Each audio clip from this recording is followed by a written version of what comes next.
I finally got a chance to play Bodycam, a hyper-realistic Bodycam style FPS being built on Unreal Engine 5. This type of game went viral last year when we saw the first trailer for a game called Unrecord, which is a single-player kind of narrative-driven Bodycam FPS. Since then, we've seen a few of these realistic shooters pop up, with Bodycam taking that initial Unrecord concept, but turning it into a multiplayer shooter. And it's one of the most immersive FPS experiences that I've ever played in my life. The maps do look gorgeous, but for the ones I was able to play, they kind of just play like trash. But it's because they aren't built to play well, they're showcase maps from the Unreal Marketplace. The game right now doesn't have a loadout system, so each round spawns you with a random weapon to use. The weapon models look fantastic, and with the realistic depth of fields and the blur effects on them, it really brings you into the experience. On top of that, as the rounds continue on in a match, the game goes from day to night, so you could be starting in the middle of the daytime, and 5 or 6 rounds in, you're in pitch black needing to use flashlights, and it turns into a literal horror game. With this, the audio here blew my mind. My first game, I was playing a 1v1, which you guys will see later in this video, and I was able to hear footsteps and creaks above my head and able to track the players pretty accurately. Gunshots and grenades have that oomph, and they sound incredibly realistic.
Yeah, I have to admit that it's impressive.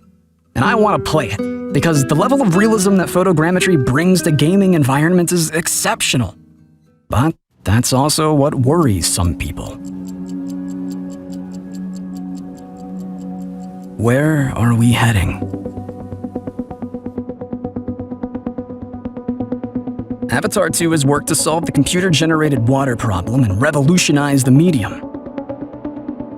The Unity Enemies demo we covered in a previous video is now a library available for developers around the world to create more realistic humans. And Weta Digital, the company that originally made a name for itself by bringing Gollum to life in the Lord of the Rings trilogy, and that same studio that handled the jaw-dropping Way of the Water, has managed to forge a collaboration agreement with Unity. So it will be exciting to see what new developments emerge as these two distinct media universes come together.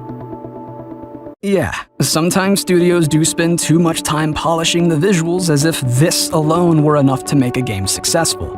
But compensating for the lack of character development and plot with excessive realism can ultimately render an experience empty and hollow. Concentrating too much on realism at the expense of other aspects of gameplay can reduce the intricacy and depth of what could have otherwise been an incredible journey. Because all these techie things like graphics, simulations, engines are just tools that we use to support the games that we make. And let's face it, there are 8-bit games out there that still get more playtime than even the fanciest of fancy-pantsiest of video games.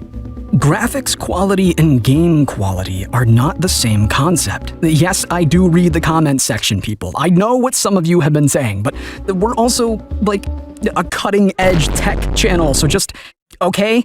Okay, Ted? And as such, we often enjoy highlighting the tools that are available to make the next great games just as capable of looking as brilliant as their stories deserve.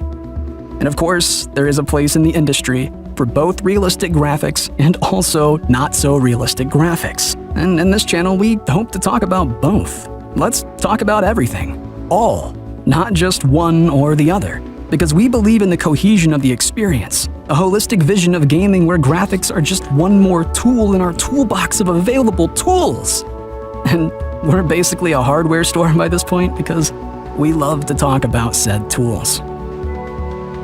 As long as gaming continues to be one of the most captivating and innovative forms of entertainment out there, you will likely find me wondering about the advancements of today and dreaming about what tomorrow will bring. And at the end of the day, yes, I admit that it may be a matter of taste, but if you want to join us, you're certainly invited.